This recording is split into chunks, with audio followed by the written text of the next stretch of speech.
हबीब अकरम साहब भी हमारे साथ मौजूद हैं, सीनियर एनालिस्ट हैं, उनकी राय भी इस हवाले से जान लेते हैं। हबीब साहब, बहुत शुक्रिया आपके वक्त का। बिल-आखिर मैनिफेस्टो मुस्लिम लीग नून का सामने आ गया है, कई अहम नकात जो है वो जिन पर हम बात भी कर रहे हैं, आप किस तरह से देखते हैं, कितना ये रियलिटी बेस्ड है जो चीज़ें इसमें शामिल की गई हैं?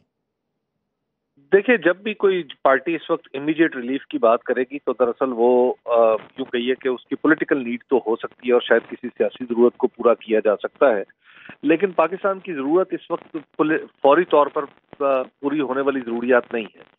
पाकिस्तान के लिए एक लॉन्ग टर्म इस्लाहात का पैकेज चाहिए और ऐसी इस्लाहात जिसमें गवर्नेंस भी दुरुस्त हो, जिसमें सियासी निज़ाम को भी दुरुस्त किया जाए और जिसमें एक ब्रॉड कंसेंसस के साथ आगे बढ़ने की बात की जाए। तो ये एक ऐसी चीज है जो जमातें इस तरह अब इलेक्शन के वक्त पे अपना मंशूर पेश करती हैं, तो इनको कुछ ज्यादा सीरियस लेने की जरूरत नहीं होती।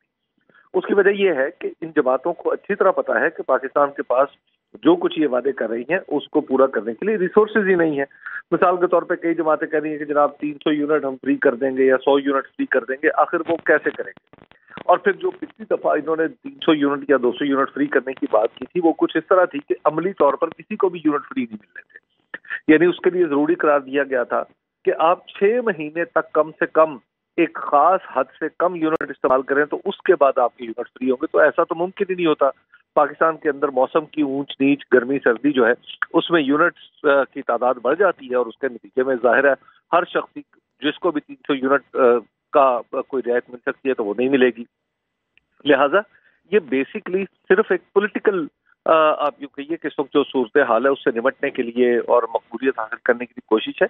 इससे ज्यादा पाकिस्तान की सियासी जमातें अपने मंशूर को कुछ नहीं समझती। अगर वाकई वो अपने मंशूर को कुछ समझती तो आज फिर पाकिस्तान की ये सूरत हाल ना होती। ये एक फोटो अपॉर्चुनिटी है, इससे ज्यादा और कुछ नहीं। ठीक, अब खबर आपकी दस्तरस में, हर वक्त बर वक्त।